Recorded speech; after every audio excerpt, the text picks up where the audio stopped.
August.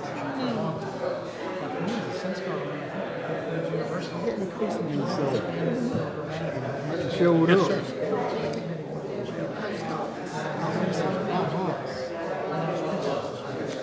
Early in the morning. Ready? Okay. Good evening, everyone.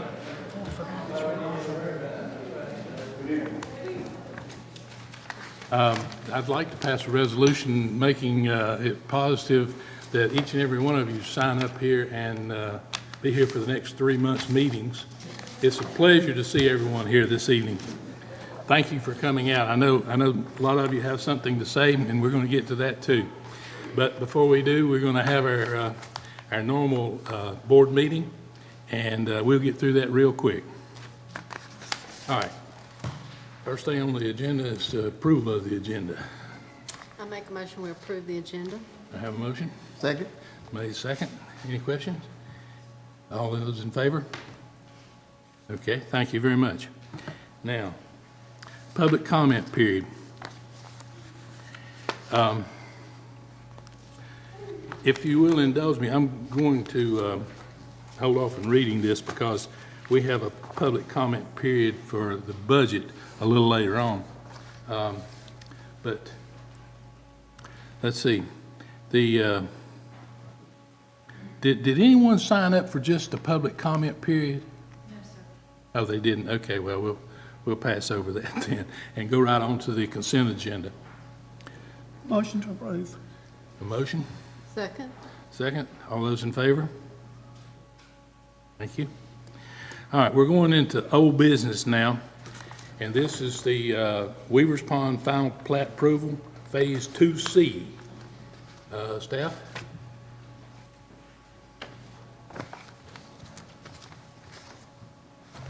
Good evening. This is for a final plat approval for Weaver's Pond Phase 2C. This is about 21 lots extending north up Weaver's Pond Drive, and I think there's 2 lots on Golden Plum Way as well. There's a list of all the improvements and reports, the City of Raleigh Certification Inspection Report, the roadway storm drainage system, and as-built for that engineer certification, as well as a letter of dedication of infrastructure, the 1-year warranty, as well as the geotechnical report for the roadway itself, and then the site improvements bond, which a copy of that was attached, and then Public Works and with some of their punch list items, which were approved as well, and then some fees along with that. We're looking for a approval of the final plat, but also there's a resolution in the packet accepting the roadway and storm drainage infrastructure. I think you pretty well covered both of those in what we have to do as far as both are concerned. They do require, this will require 2 motions. Do I have a motion on the final plot plan? I make a motion we approve the final plat. Second. Second. Motion made second. Any questions or comments? All those in favor? Okay, now, do you have anything further to add on the resolution, Martin? No, sir. Okay. I make a motion, we adopt resolution 2016-08. Second. Got a motion second. Any question or comment? All those in favor? Okay, thank you very much. Thank you, Mark. Now, we're going to the new business, and that's what we're going to have up here. I'd like to, if you could indulge me for a moment here, I'd like to read this format for the budget comments, if you wouldn't mind. Public comment period is reserved for comments strictly on budget for fiscal year 2016-2017. This time is not intended to allow for dialogue between those speaking and the board, but to allow for citizens to voice their opinions on the upcoming budget process to the Board of Commissioners.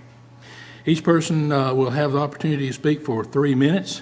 If you need to speak longer than that, we'll either let you speak or we'll shoot you. I don't know which, one of the two. Okay. Speakers will not pass their time over to anyone else. It's each individual. That's basically what the format will be. And I'll get started with this. I have Interact. Is this Carrie? Yes. Carrie, Hi, welcome. thank you. I am Carrie Christensen. I am the Associate Executive Director of Programs at Interact. Interact is your only domestic violence and sexual assault provider in Wake County. So we serve Zebulon and the entire area in Wake County. We have, as you had the opportunity to review, I'm sure, in our application, I'm just going to go through our services quickly and then talk to you a little bit about the service that we're providing to your folks in Zebulon. So we have crisis intervention and case management. Last year we saw over 8,000 victims who walk in to us most of the time. We see about 25 walk-in folks a day that just walk in through our front door and need some sort of crisis service. It may be that they need a 50B or a restraining order. We are getting ready to launch very soon e-filing in Wake County. So now when someone comes in, we help them fill out all the paperwork, and then they go back over to the courthouse, find parking, have to figure out what to do with their children while they go and see a judge. Next week, actually this week, we're having our meeting and should be kicking off e-filing very soon. So when that happens, folks will be able to be in our office and video conference with the judge. So we will keep them in our office. We have a play area for the kids.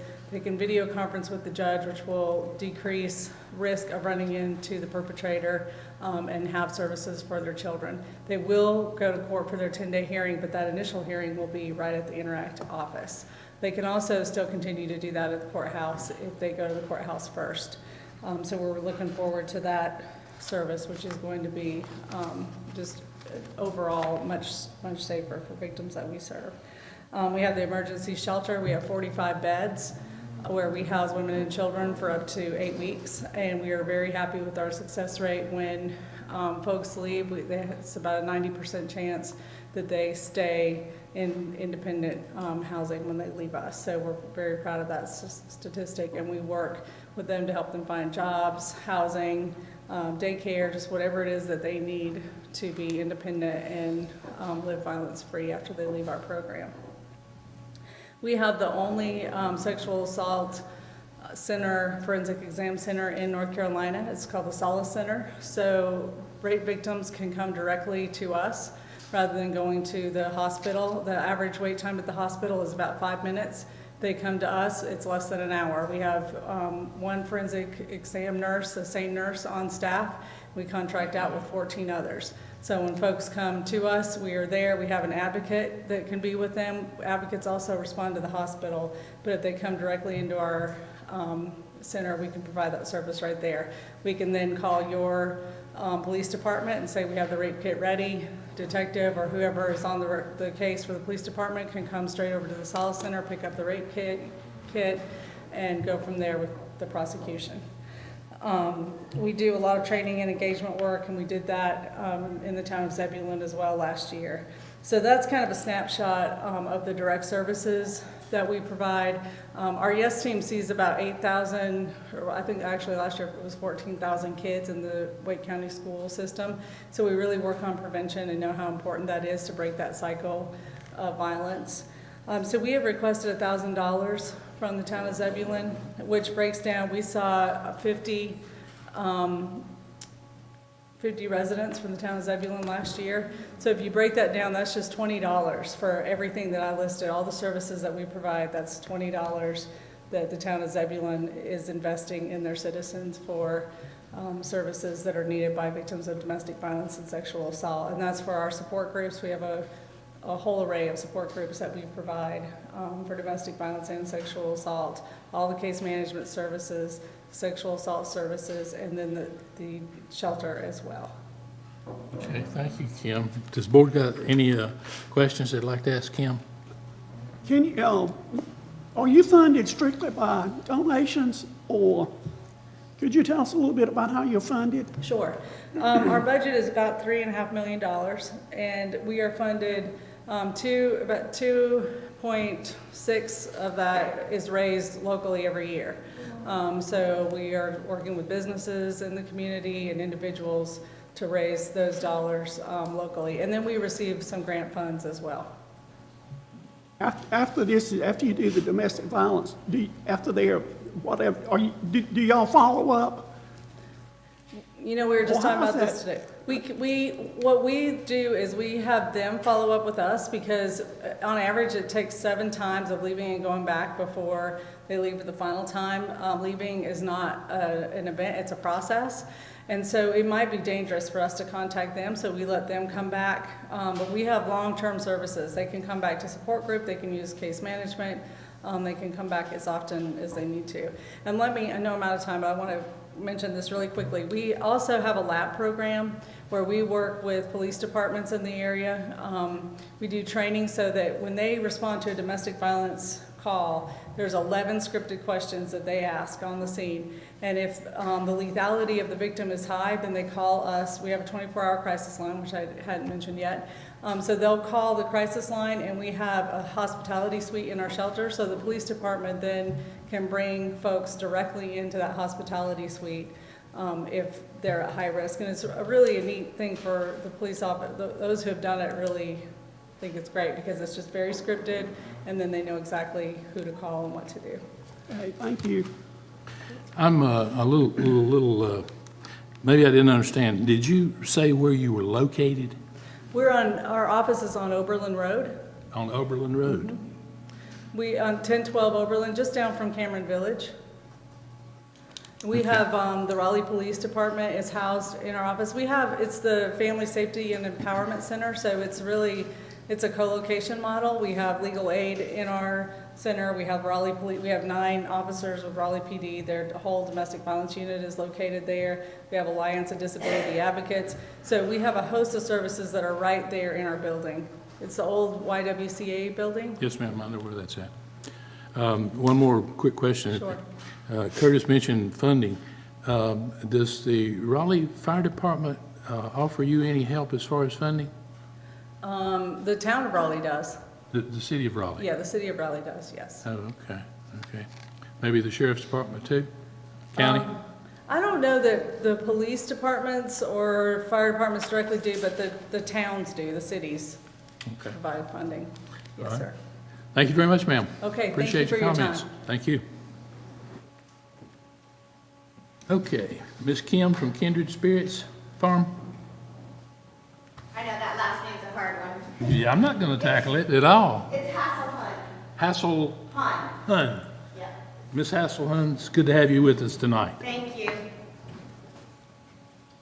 Can you hear me? I'm not very tall, so. That's fine.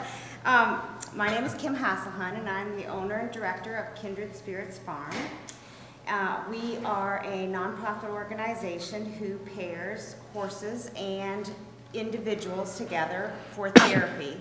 It is not a riding program. It is activities that individuals do on the ground, almost like games they play with horses. And what happens is it improves the life skills of, I'm going to say youth, but it really, we have adults too.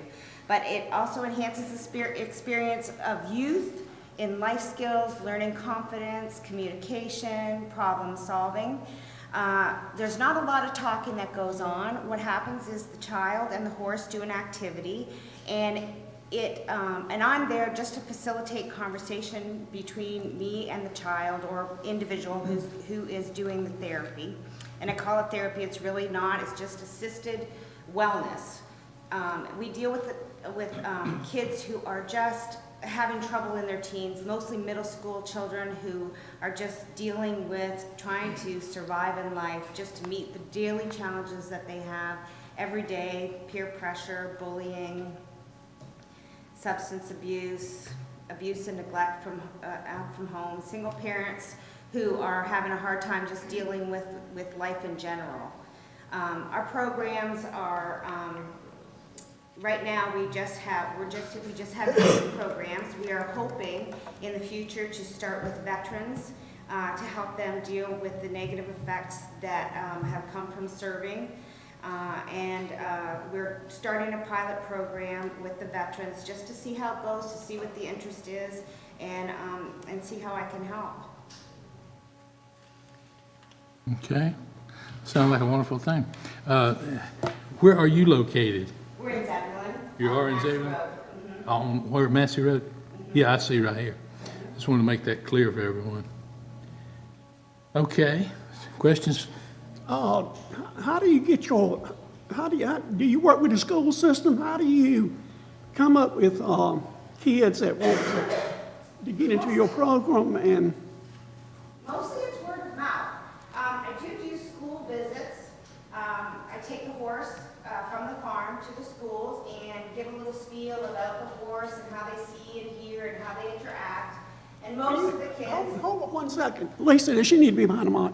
Would Please, you get behind the mic, behind please? That's okay. Yeah, I'm not used to standing back here. I take the horses to school so that the kids get a chance to feel and touch and see a horse and see how they react, how they see, how they hear. I do get some clients from the school system. Mostly it's word of mouth and just going and talking to people and recommendations from clients that I have presently. How's your success with, well, I'm going to ask the same question. Do you follow up with, I do follow up. We do, once the child has completed, it's usually a 6 to 8 week program, when we kind of say we're finished. They come back, say in a month or so, if they're having issues, then they come back. But I check with the parents, usually in a month, and then 6 months, and then a year. And I'm looking for, behavior changes, confidence, communication skills, disruption in the family, how are their grades, how are they getting along with the brother and sister, just general stuff like that. it sounds pretty expensive. How's your funding? Is it just donations, or do the parents or somebody do? Private funding, yeah, just from my parents. Every once in a while, donations. We're having a big open house in May. We've just moved to a new facility on Massey Road. We're having a big open house in May, and hoping that we're going to get some funding from people just coming to visit us and see what we do. Okay, thanks. Thank you. Any other questions? One question. Does this horse here help you out? This is my lead man, my hero here. Good. Thank you very much. You're welcome. Thank you, Kim. Ms. Hasselholm. Okay. Ms. Denise Nowell from the Zebulon Chamber of Commerce.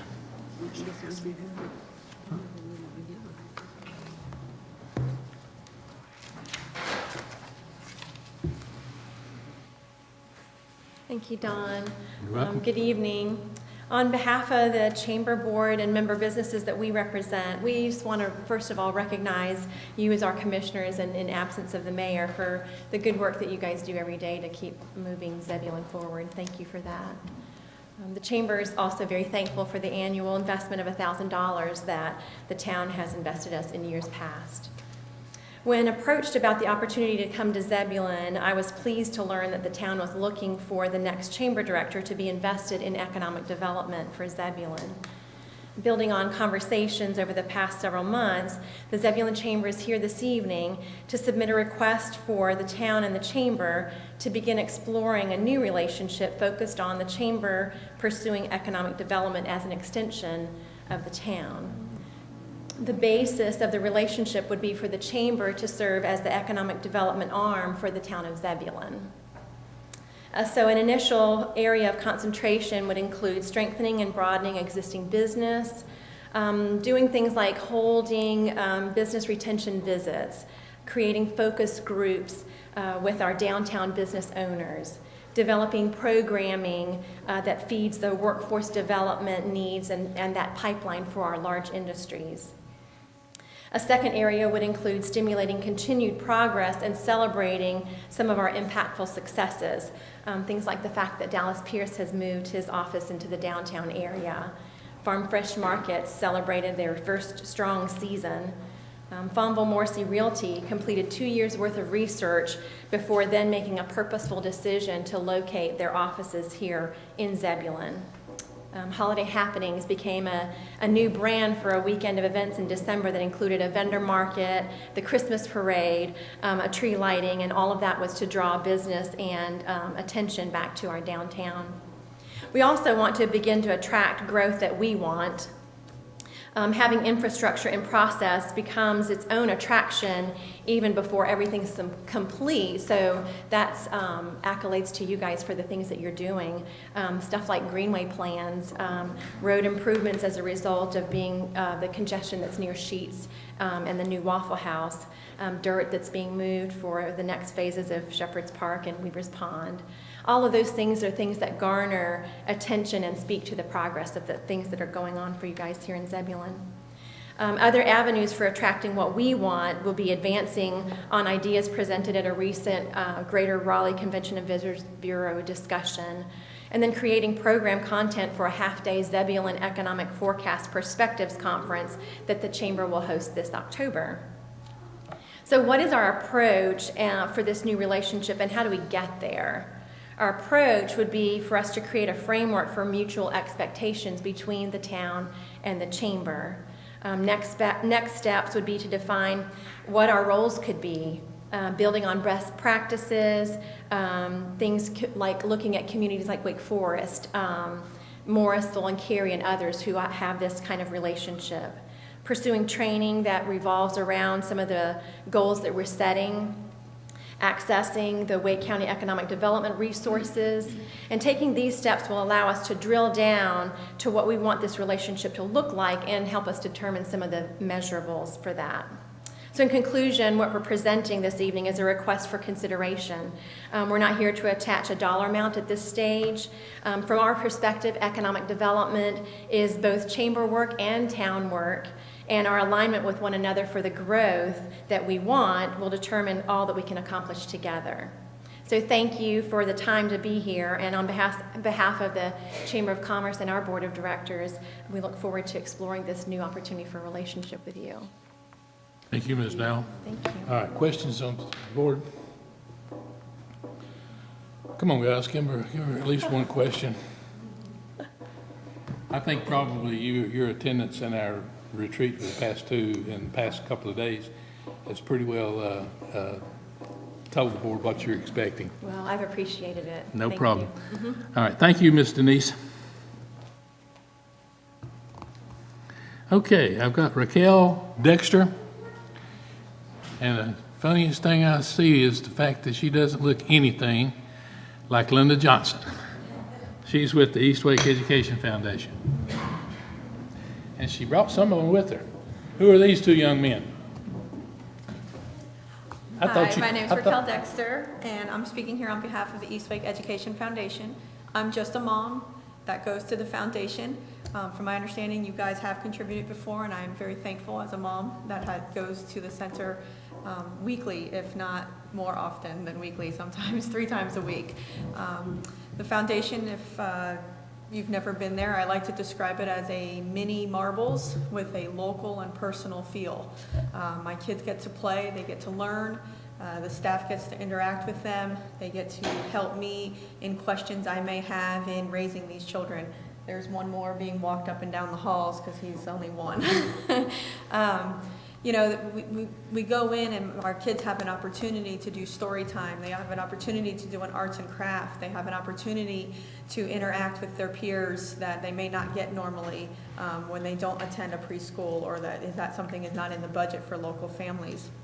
I do reside here in Zebulon, and it's just a short commute to Wendell to go to the facility for me, which is great. Anybody who's ever had young children knows that going all the way to Raleigh and coming back really messes up nap time because you don't get it. It's only the car ride. You know, the staff there is so friendly. They know, you know, all my children by names. They know what my children are into. They know when we see them the following week to say, how did T-ball go, or how did dance class go, or anything like that. And it's great to have that other source of another adult caring about my children's lives. And it also helps my children to care about in another adult life. You know, my children sometimes will ask one of them, how was your vacation? Because they're like family there. You know, the story time and things like that. I know there's libraries and other facilities that have opportunities for that, but to be perfectly honest, when you have one or multiple children, sometimes those facilities aren't as easy to manipulate and to work with your kid. What's nice about the foundation is there is a set story time, but if your kid can't make it through it, or he's just having a bad day, they can go off and go do another activity, you know, and then you don't have to feel like you're interrupting a whole library, because it is just for kids there. They have all sorts of manipulatives and tools that my children can play with and work with, puzzles, trinkets, you know, shape sorters, things that I might not have that same exact duplicate toy at home. So it helps in building their dexterity and things like that that we're working for. My oldest only being 4 and starting kindergarten in the fall, working all the way down to a 1-year-old. You know, questions that have come up with, you know, he's not doing this yet, should I be concerned? Or, you know, he is doing this, should I be concerned? You know, the fact that they're there to help. I know they work with Project Enlightenment also as well. They do little classes for pre-kindergarteners every Tuesday and take the kids back to learn their alphabets and their numbers and their simple things as writing, you know, and learning how to hold a pencil correctly, things that not every child has an opportunity to get. I love it just because, like I said, it's an opportunity for my kids to play and learn, be around their peers, and, you know, I have like another little extended family for help. You know, it gives me a little bit of a break. I have other moms I can talk to and converse and bounce ideas back and forth. We get to meet friends. We've made some really good friends at the facility that, you know, we go to each other's houses now and have play dates on our own, which is fantastic. You know, I'm just a mom, and I kind of want to add that, you know, I really care about this place because I have been on the road for the last 16 days with my 3 children due to unforeseen circumstances, and I literally just drove in from Miami at 5 o'clock this afternoon, and it also happens to be my birthday, but I'm here speaking on behalf of this place because I am a strong believer in it, and my kids are thankful, and I am thankful. Okay, thank you so very much, Ms. Dexter. Questions from the board? Happy birthday. Happy birthday. What's your hours of operation? I know for the actual families to come in, they're there 9 to 1. I know the staff is there much longer hours than that, but for the families to come in and play and utilize the space, it's 9 to 1. And what's the age groups? They do newborn to age 5. So basically, once a child starts school, they've aged out of the facility. Are we being broadcast tonight, Lisa? Pardon Are we being broadcast tonight? Yes. Okay, that's why I'm asking these questions. It's going Oh, over okay. TV and, you know, maybe Oh, somebody. okay, well, great. Yeah, No pressure. yeah, okay. Beverly, did you have a question? No. No? No? Got one comment. Sure. You're not just a mom. Okay? Well, You thank made the you. comment. I want to correct that. And if you will, bring these 2 young men right out here in front and introduce them to the audience. They need to be recognized. This is Andrew, and he's 4 years old. And this is Evan. This is Evan, my 3-year-old. Wonderful. And our little brother is out there, and he is 1 year old with Daddy. Good. Thank you very much, then. Thank you, guys. Cooped up in a car all day. Oh, yeah. Thank you. You can go home and have a piece of birthday cake now, right? Yeah, now we're going home for birthday cake. That'll yes. work. Thank you again. Miss Annie Jean Moore. Nobody knows you, Miss Annie Jean.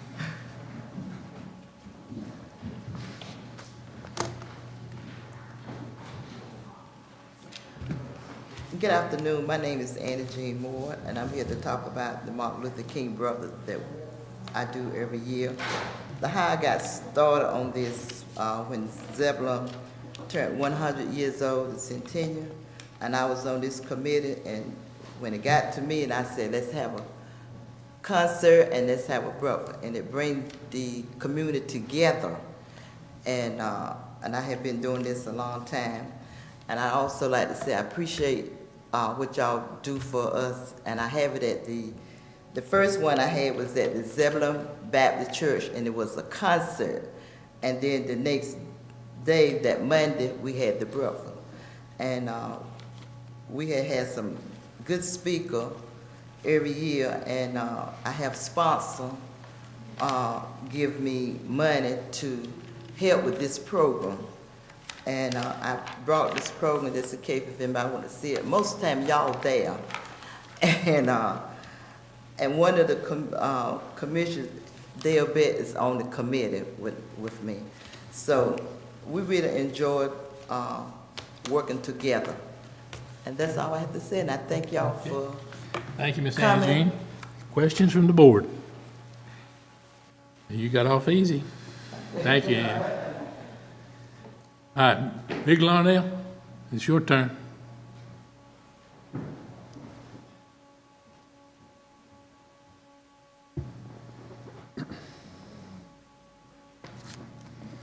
Tell them who you are, please, sir. I'm Larnell Phillips, the pastor of Shiloh Temple, better known as the mailman. But I'm here to represent Shiloh Temple. We're asking to be considered for some funds. We have a community day that we have for about 6, maybe 7 years now on a property at 118 West Oak Street. We give out book bags. We have food, games, and fun items out there as well. We had a lot, some support from the pastors. This year we had about 12 local pastors from Zebulon and Wendell, and about 5 from the Raleigh area to come and help support us.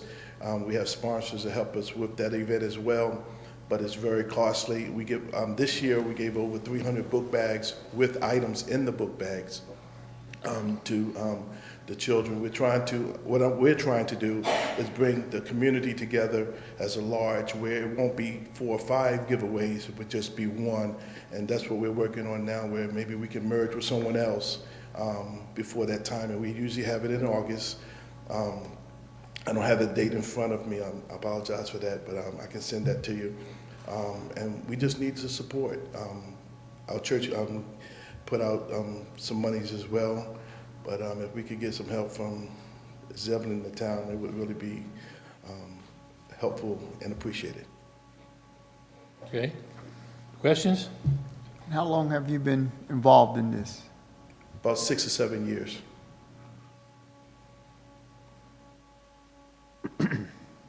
You hand out, you say book bags and things of this type. Yes, sir. You just have the one thing, or do you have any?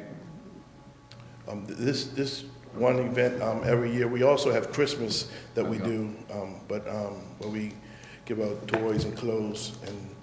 But this one particular, where we try to involve the whole community. We have games and everything. With the book bags, all items. We have people coming in talking about different things, health issues, high blood pressure. We're trying to get the gang awareness and different things to come on the property as well. Your congregation meets when? Every Sunday. From 10 in the morning? I'm sorry. Our congregation, we meet every Sunday. We have 9:45 Sunday school, 11 o'clock service, and this is every Sunday. We have Tuesday night Bible study, and Thursday night we have a deliverance service. I wanted to get that plug in for you, Larnell. Yes, sir. Thank you. I appreciate No problem with that. How many members do you have in your? We have approximately 120. 120? Yes, sir. That's a nice size. Okay, any other questions for Larnell? Thank you, Mr. Phillips. Thank you. Thank you for your time. Okay, now, we certainly had a sign-up sheet for everyone, but I don't want to hurt anyone's feelings by not recognizing them. Is there anyone here who would like to speak that forgot to sign up or just didn't do it? I don't see a single person. All right, that concludes our business this evening. I want to ask the board if they have any comments. Glenn? I just want to comment on the work that the staff did as far as preparing our retreat that we had, and very appreciative of the work that was done. The presentations, it was probably one of our better retreats, and I just want to thank the staff for their work in making that a successful retreat. Good. No. Mr. Curtis? I just, it's a good opportunity here to reach out to people that's here tonight that, it's our budget time that we're going to get together with the staff and the commissioner, we're going to come up with a budget. If y'all have anything and would love to, please come by and look at the budget and see, and just give us some feedback. We're always looking feedback on our budget. So if y'all would just come by and take a look at it, or if you would pass it on to your neighbors, and, really, we would love to have some feedback when we are in the middle of doing our budget. So please pass that along for us. Hello? Yes, ma'am, I'm sorry. This is only for the town of Zebulon, right? Mhm. Yes, yes, ma'am. I was in the town of Zebulon when I first came back home. And then I got thrown out of Mobile because I moved to the county. So I had to prove that I slept in Zebulon. Okay. Thank you, ma'am. Dale? I don't have anything. Well, again, I'll thank everyone who came out tonight. It's, again, been a pleasure to see friendly faces and friends out here in the audience tonight. So thank you very much. Thank you, each and every one, for speaking and all your comments. They will be looked at individually or in concert with all the board. We won't make any decision tonight by all means, but we will certainly take everyone into consideration. I'll ask our Lisa, do these requests still have to come to you in writing? Up to this point, they have been, or are we going to take it from what we've heard tonight? We've already received the. We have already the request received and the everything in deadline writing. passed. Okay. On that questionnaire, we gave anyone who applied the opportunity to come and speak tonight. So the people who spoke not only applied, but they took advantage of the opportunity to speak before the board. All right. Thank you very much, Joe. Anyway, I'll turn it back over to you, Joe, for manager's comments. Thank you. I just wanted to point out for those in attendance, the mayor is tonight part of the North Carolina delegation to Washington, D.C. He's there with the National League of Cities and making visits to our senators as well as a couple of our representatives as well. And then a few public service announcements. Friday, March 11th, from 4 to 6 at the Community Center will be pictures with the Easter Bunny. And then Saturday, March 12th at 10 o'clock here at Town Hall is the Easter egg hunt. And I've never experienced it, but I hear you got to get here early, and it happens quick. Tuesday, March 15th is Election Day, and just want to make the community aware that the election board approached us and asked if they could change the precinct location and move it to the community center. So if you're going to vote on March 15th, you'll be going to the community center if your previous precinct was at the Rotary Club. And I appreciate the comments regarding retreat. Thanks goes to you all as well. You did a lot of heavy lifting. We gave you an awful lot of information. We've got a lot of big decisions to make, but really appreciate your attention and your willingness to dig in, and so thank you as well. Okay. Do I have a motion to adjourn? So moved. Got a motion. Second? Second. Thank you very much.